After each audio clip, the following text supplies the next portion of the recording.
Hello viewers, welcome to our channel NCERT meets.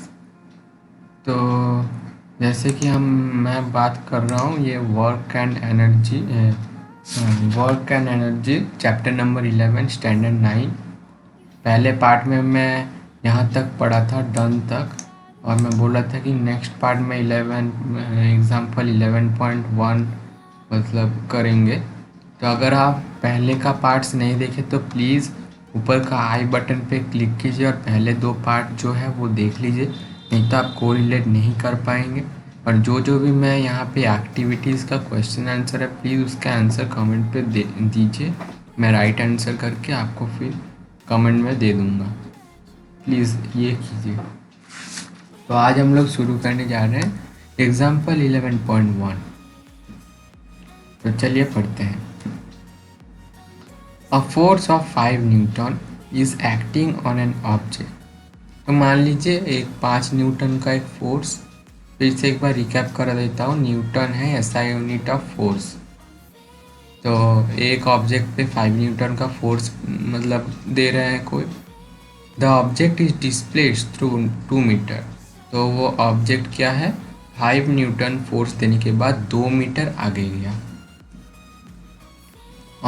In the direction of force, मतलब आप जिस direction में आप फोर्स क्रिएट कर रहे हैं उसी डायरेक्शन पे वो ऑब्जेक्ट जो है 2 मीटर आगे गया, उल्टा डायरेक्शन में नहीं, उसी डायरेक्शन सेम डायरेक्शन पे।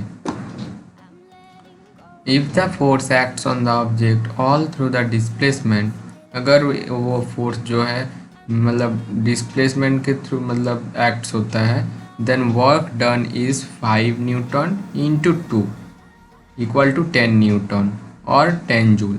ये जो कंसेप्ट है ये मैं पिछले पार्ट में डिस्कस किया हूँ। अगर आप पिछले पार्ट नहीं देखे तो मैंने बोला है अभी अभी, प्लीज़ जाके आप देख लीजिए तो आपको समझ में आ जाएगा।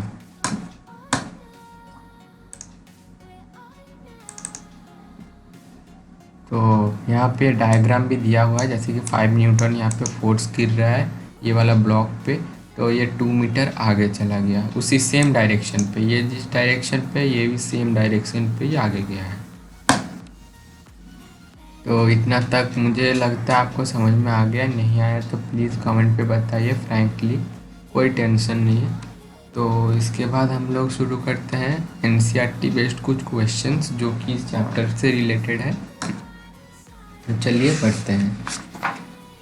A force of 7 Newton on an object acts on an object. एक 7 न्यूटन का फोर्स एक ऑब्जेक्ट पर एक्ट हुआ है, गिरा है।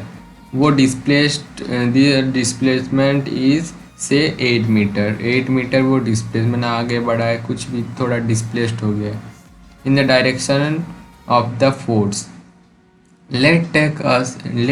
Let us take it that the force acts on the body through the displacement. What is the work done in the case? जहाँ पे भी आपको वर्क डन पूछेगा तो आपको क्या करना है, मैं जैसे कि वो फॉर्मूला डिस्कस किया था, W equal to F into S, force into displacement, तो वही आपको यहाँ पे लगाना है। कुछ नहीं करना है आपको, बस लिखना है work done equal to force, मतलब यहाँ पे 7 न्यूटन इंटू 8 मीटर। और ये आप ख्याल पे रखना कि ये मीटर जो है मतलब ये ऐसा यूनिट है। सीजीएस होने से क्या होता है, ये किलोमीटर हो सकता था या अलग अलग कुछ भी मिलीमीटर हो सकता है। तो आपको ये हमेशा मतलब ऐसा यूनिट पे ट्रांसफ़र मतलब कन्वर्ट करके आपको करना है सम्स, नहीं तो वो गलत हो सकता है। जैसे कि न्यूटन यहाँ पे ऐसा यूनिट पे ये न्यूटन, और यहाँ पे मीटर भी जो है ऐसा यूनिट पे ही है। तो आपको सिंपली क्या करना है, 7 इंटू 8 56 कर देना है, और इसका जो यूनिट होगा ये होगा जूल, ठीक है, या आप न्यूटन मीटर भी लिख सकते हैं। फिर क्या बोल रहे हैं पढ़ते हैं, चलिए।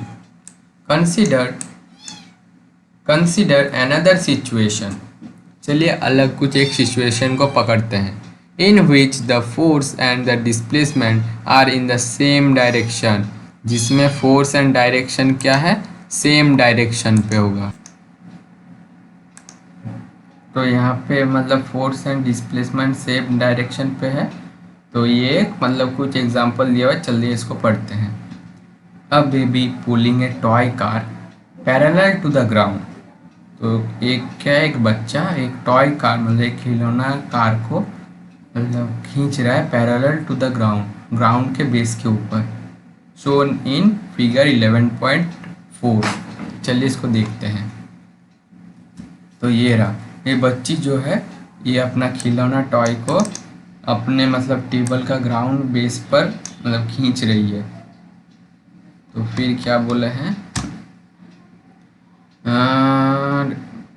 ground as known as the baby has exerted a force in the direction of the displacement of the car। obviously वो खींच रही है तो कुछ फोर्स तो दे ही रही होगी। in this situation the work done will be equal to the production of the force and displacement। तो यहाँ पे क्या होगा कि work done will be equal मतलब वो वर्क डन जो है इक्वल होगा production of product of force and displacement. मतलब वही मैं जो बोला था W work done equal to force product मतलब force into displacement F into s, W equal to F into s, इसका मीनिंग आया। ठीक है, एक ही चीज़ है। इसको हाईलाइट कर देता हूँ।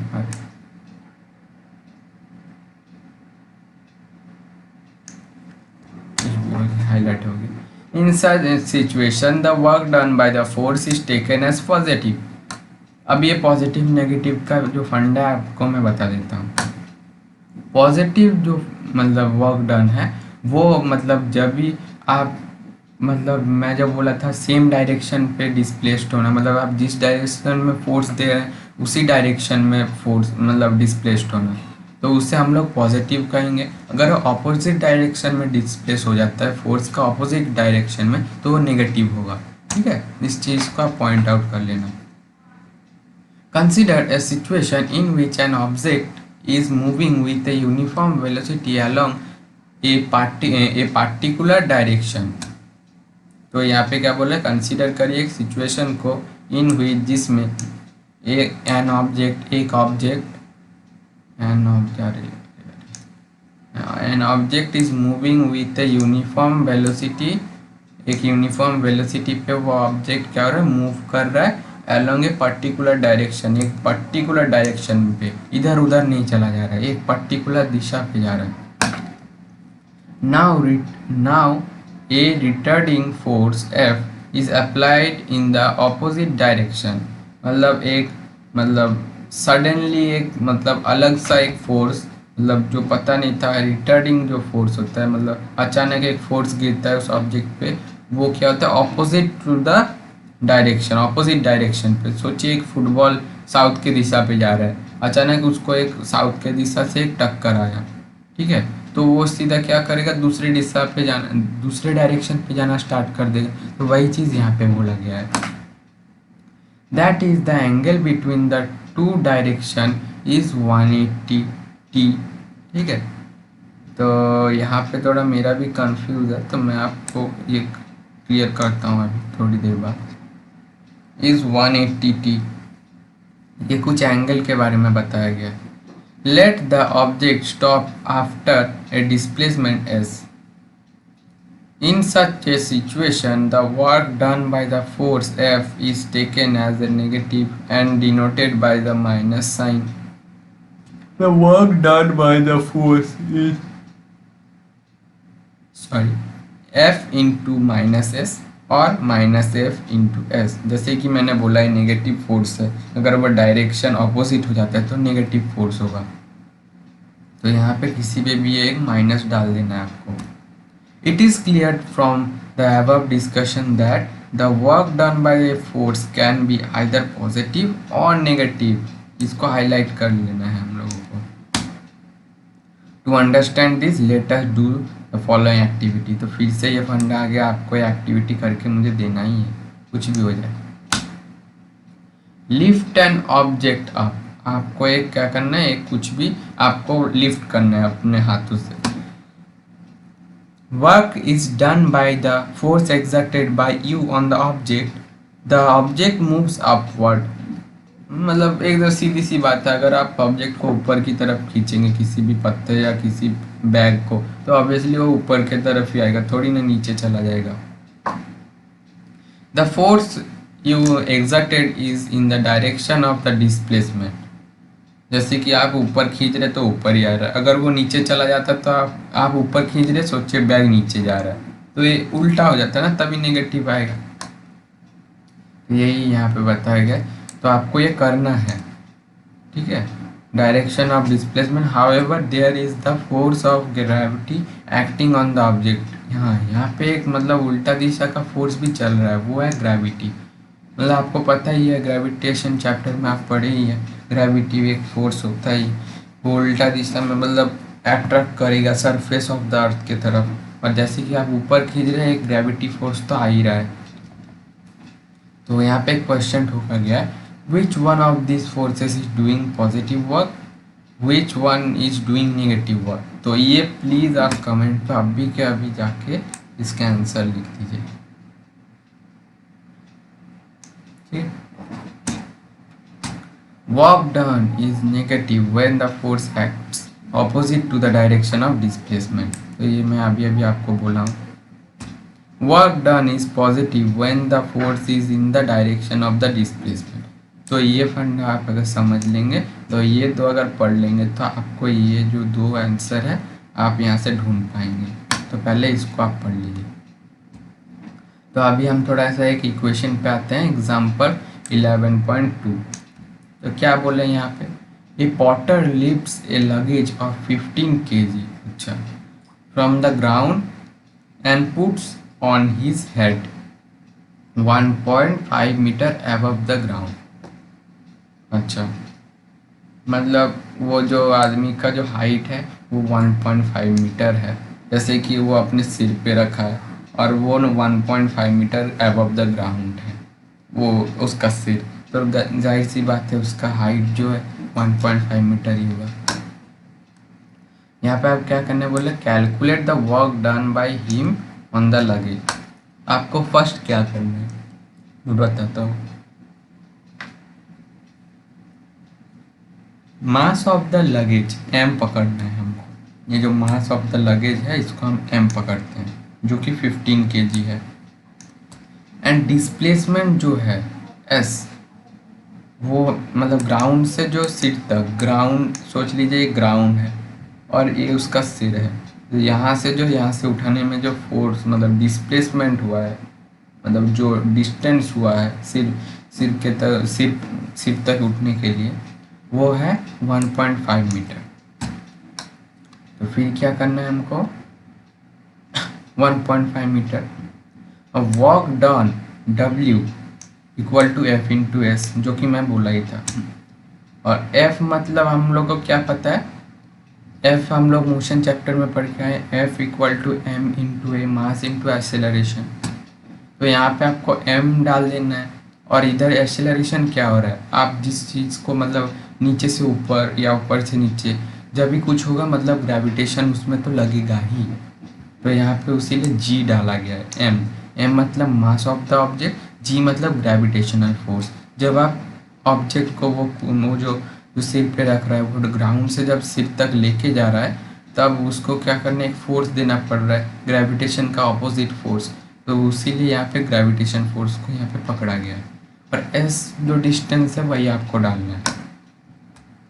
तो यहाँ पे M हो गया 15 kg लगेज का जो मास था, और यहाँ पे जो G का वैल्यू 10 मीटर पर सेकेंड स्क्वायर दिया हुआ है, तो आपको 10 ही डालना है, पर इसका जो मतलब अप्रॉक्स मतलब कुछ है, मतलब वो 9.8 मीटर पर सेकेंड स्क्वायर है।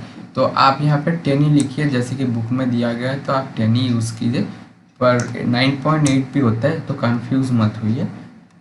तो यहाँ पे 10 लिखना है, फिर हमको S का वैल्यू जो है यहाँ पे लगा देना है। तो यहाँ पे हम लोग को निकल के आएगा 15 इंटू 10 150 इंटू 50 मतलब 1.5, तो ये 225 kg मीटर पर सेकेंड स्क्वायर इंटू मीटर। अब आपको सवाल आएगा कि ये kg मीटर सेकेंड स्क्वायर इतना बड़ा यूनिट कैसे आ गया, तो बिल्कुल कंफ्यूज मत होइए, मैं आपको बताता हूँ। यहाँ से kg आ गया, यहाँ पे सब इंटू हो रहा है, केजी मीटर पर सेकेंड स्क्वायर मीटर, ये सब इंटू हो रहा है, मतलब मल्टीप्लिकेशन हो रहा है। तो आपको ऐसे से मल्टीप्लाई के रूप पे ऐसे बिठा देना है बार बार। तो यहाँ पे हम लोग जैसे कि एफ को दो हिस्से में बांटे थे, एम इंटू जी, ठीक है। वहाँ से एम आया केजी और जी आया मीटर पर सेकेंड स्क्वायर। तो ये तो दोनों ये एफ का पार्ट है। तो अगर हम एफ का वैल्यू यहाँ पे देते जैसे कि न्यूटन, वो पहले भी इक्वेशन में आप देखे थे न्यूटन मीटर, तो यहाँ पे हम न्यूटन दे देते हैं और मीटर। तो न्यूटन मीटर को हम और भी छोटे रूप पे लिख सकते हैं, जूल। तो यहाँ हम इतना बड़ा मतलब यूनिट से एक वर्ड मतलब एक अल्फ़ाबेट पे आ गया, वो है जे। तो ये थोड़ा सा समझ लीजिए आप। फिर मैं दूसरे जो क्वेश्चन है उसके लिए मैं डिस्कस करता हूँ।